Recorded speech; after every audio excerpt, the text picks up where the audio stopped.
কচু বাটা করব। এটা হচ্ছে মান কচু। ভালো করে খোসা ছাড়িয়ে ধুয়ে রেখেছি, খোসাগুলোকে কেটে ধুয়ে রেখেছি। এর মধ্যে এটা কুড়িয়ে নেবো আগে, এটার মধ্যে করে কুড়িয়ে নিয়ে তারপর শিলে বাটবো। কাঁচা লঙ্কা আর রসুন দিয়ে করব। আমি এটা কুড়িয়ে নিই, দেখো কুড়িয়ে নিয়েছি। এবারে আমি কি করে করি দেখো।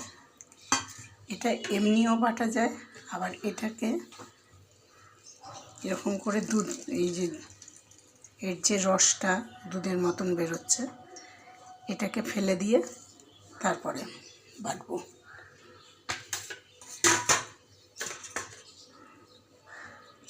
তাহলে আর গলা চুলকানোর ভয় থাকবে না।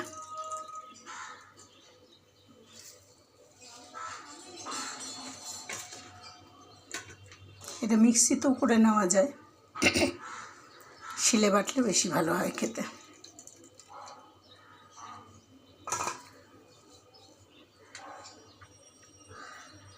দেখো কতগুলো এই কচুর রস বেরিয়েছে, এগুলোকে ফেলে দেবো। এগুলোতে গলা চুলকানোর ভয় থাকে।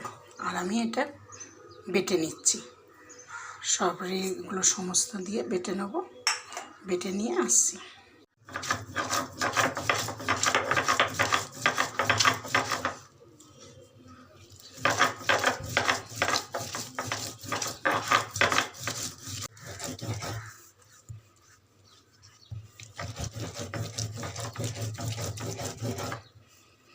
ভালো করে বেটে নিলাম, দুবার বেটে নিয়েছি আমি।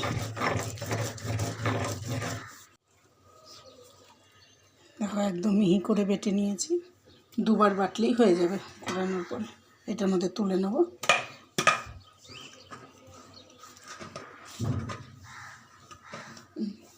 গ্যাসটা ধরিয়ে নিচ্ছি।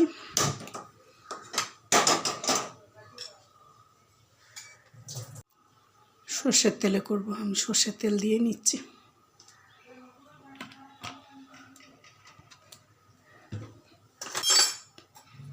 তেলটা গরম হোক, কড়াইয়ের চারদিকে দিয়ে দিলাম।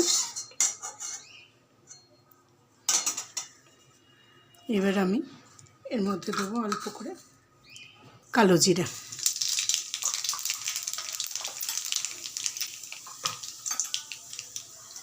কালো জিরে দেওয়ার পরে আমি এটা পুরো দিয়ে দেবো।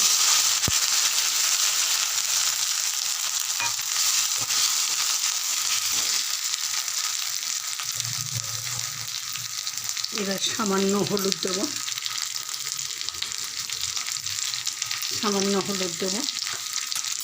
নুন দেব,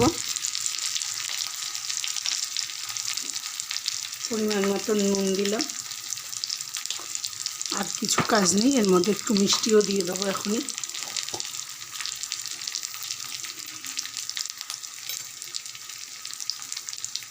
যে যার পরিমাণ মতো মিষ্টি দেবে। মিষ্টি কেউ খেলে মিষ্টি দেবে, আর অল্প স্বাদের জন্য মিষ্টি হলে অল্প একটু মিষ্টি দেবে।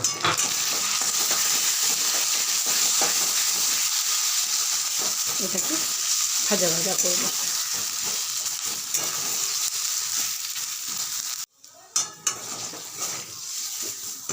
এটা দাঁড়িয়ে থেকে বারবার করে নেড়ে দিতে হবে। এই যে হয়ে গেছে একদম। এবার আমি এটা তুলে নেব।